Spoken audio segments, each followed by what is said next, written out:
Itu juga ada. Terus perekonomian nasional dan kesejahteraan sosial. Nah, ini nih bendera, bahasa, dan lambang negara serta lagu kebangsaan. Bendera Indonesia ialah sang merah putih pasal 35. Pasal 36 bahasa negara ialah bahasa Indonesia. Pasal 36A lambang negara ialah Garuda Pancasila dengan semboyan Bhinneka Tunggal Ika. 36B lagu kebangsaan. 36C ketentuan lebih lanjut diatur dengan undang-undang. Terus pasal 37 tentang perubahan undang-undang dasar. Lalu ada aturan peralihan juga, aturan tambahan. Nah, itu kurang lebih undang-undang dasar kita. Jadi dia ada flow-nya. Jadi yang pertama itu tentang bentuk dan kedaulatan, dari situ ke MPR, dari MPR ke presiden. Presiden tuh bahkan nanti sampai ke penduduk, hak asasi manusia, sampai ke ujung ke aturan tambahan sama aturan peralihan gitu. Sampai sini tentang undang-undang dasar ada yang mau ditanyakan secara garis umum ya, garis besar ya. Karena nanti tuh TWK selain sejarah pasti bahasannya UUD ini gitu loh. Cuman kalau nanti dibahas pas di materinya dia bakal lebih detail lagi gitu. Coba katanya satu-satu deh. Latifah ada pertanyaan nggak? Nggak ada, Kak. Nggak ada. Lisa ada pertanyaan? Belum ada, Kak. Oke, Ikram?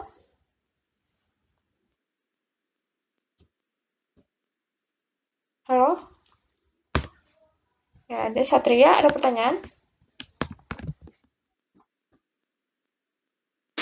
Siap belum, Mak? Oke, Tasya?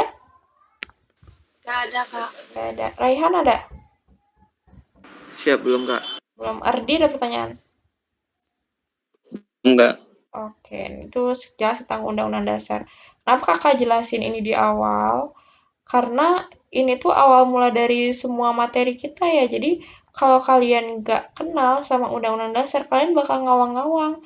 Ini tuh sebenarnya materinya dari mana sih selain sejarah ya? Ini tuh asal mulanya kok bisa sih kita ada materi wawasan kebangsaan tuh tentang undang-undang ataupun berkaitan dengan hal itu dari mana gitu.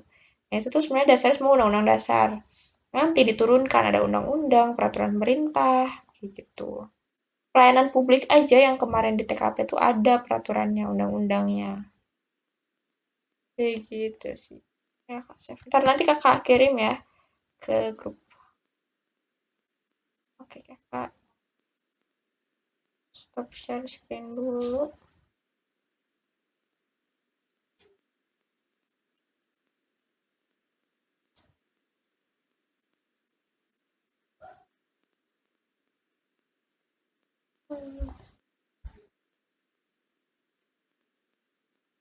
Sekarang kita ke pilar negara. TWK-nya, tapi mulai dari sejarahnya dari awal.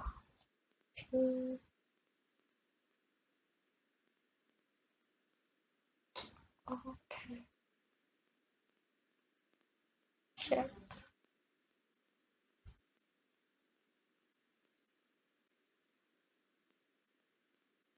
Oke.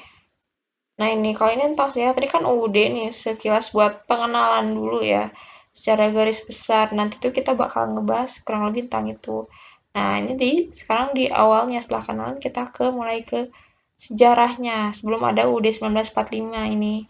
Nah, kalau misalkan sebelumnya tuh kan, kalian mungkin udah sering dengar lah masalah cerita tentang penjajahan Belanda, penjajahan Jepang di Indonesia. Jadi Indonesia tuh dijajah sama dua negara, pertama Belanda, kedua Jepang. Nah, yang Belanda ini dia lumayan lama, bukan lumayan lagi, lama banget gitu loh ngejajah kita. Dia tuh kurang lebih 350 tahun lamanya. Dia tuh kalau misalkan udah kayak cucu cicit, udah sampai ke lebih dari cicitnya gitu, dari kakek nenek cucu cicit udah bawah-bawahnya itu 350 tahun gitu loh, lama banget. Hingga pada akhirnya tanggal 8 Maret 1942, nah di Kalijati, Subang, Jawa Barat, Belanda menyerah kepada Jepang. Kenapa? Karena Jepang ini sudah mulai ada kemajuan gitu loh dibandingkan negara-negara Eropa. Negara-negara Eropa ini yang punya pendirian Gold Glory Gospel, menyebarkan, mencari emas, mencari kejayaan sama menyebar kepercayaan gitu. Salah satunya Belanda yang pegang itu, hingga akhirnya kalah sama Jepang. Karena Jepang dengan kemajuan teknologinya dia bisa lebih modern gitu loh. Nah, Jepang di sini dia tuh ngejajah Asia ini punya 3 semboyan ya, atau 3 prinsip lah buat mereka, yaitu yang pertama Jepang pelindung Asia, 2 Jepang pemimpin Asia, 3 Jepang cahaya Asia gitu loh. Itu makanya awalnya dari situ dulu. Nah, setelah penjajahan Jepang, Indonesia ini merdeka setelah dijajah kurang lebih 3,5 tahun ya, karena kan 1942 sampai 1945. Di Indonesia Merdeka ini sebelumnya ada pembentukan BPUPKI sama pembentukan PPKI gitu. Jadi awal mulanya tuh ini. Terus dari BPUPKI ya, kalau BPUPKI ini pada tanggal 1 Maret 1945 saat peringatan pembangunan Jawa Baru, Jepang mengumumkan pembentukan BPUPKI atau Badan Penyelidik Usaha-Usaha Persiapan Kemerdekaan Indonesia. Atau kalau bahasa Jepangnya Dokuritsu Junbi Kosakai gitu. Nah, BPUPKI ini sendiri dia dilantik 29 April 1945 oleh Jepang. Berarti 2 minggu lagi ya mereka ulang tahun BPUPKI, padahal udah gak ada ya. Nah, ini intermezzo aja biar nggak terlalu pusing. Terus jumlah anggota BPUPKI itu 62 orang Indonesia dan 7 orang Jepang. Kenapa masih ada orang Jepang? Karena Jepang itu nggak mau semena-mena, semudah itu buat memberikan kemerdekaan. Jadi Jepang tuh masih, karena dia punya semboyan, punya prinsip Jepang pemimpin Asia. Berarti kita tuh masih harus memimpin nih, ibaratnya kalau kata orang Jepang tuh. Makanya di dalam BPUPKI, walaupun dia persiapan kemerdekaan Indonesia, masih ada orang Jepangnya. Terus, ketua BPUPK yang pertama tuh ada Dr. KRT Rajiman Widyodiningrat. Wakil ketuanya ada 2 nih, ada dari Jepang sama Indonesia. Kalau dari Jepang dia Ichibanga Seyoshio, kalau dari Indonesia dia RP Suroso gitu. Ini tentang BPUPKI.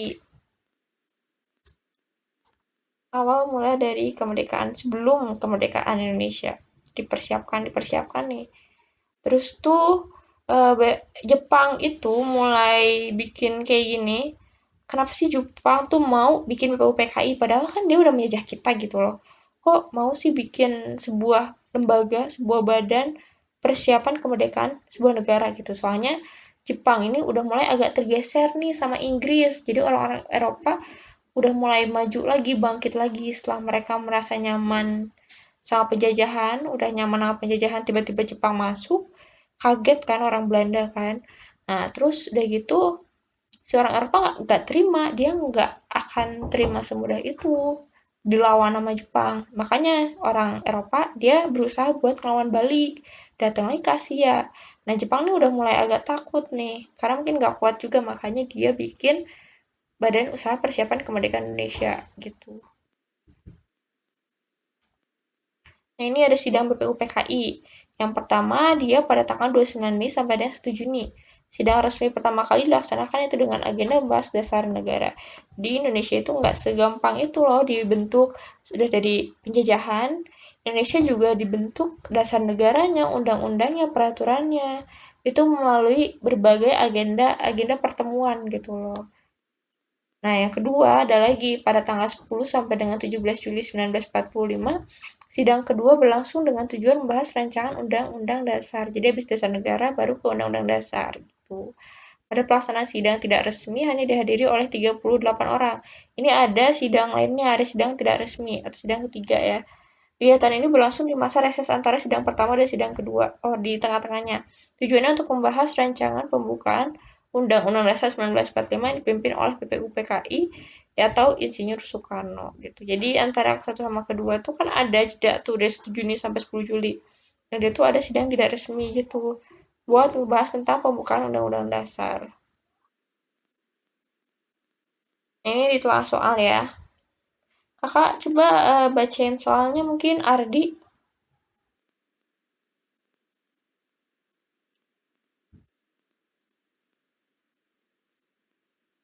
Oke, boleh. Yang satu nomor satu, kanan kiri dulu. Oke. Mengenai rumusan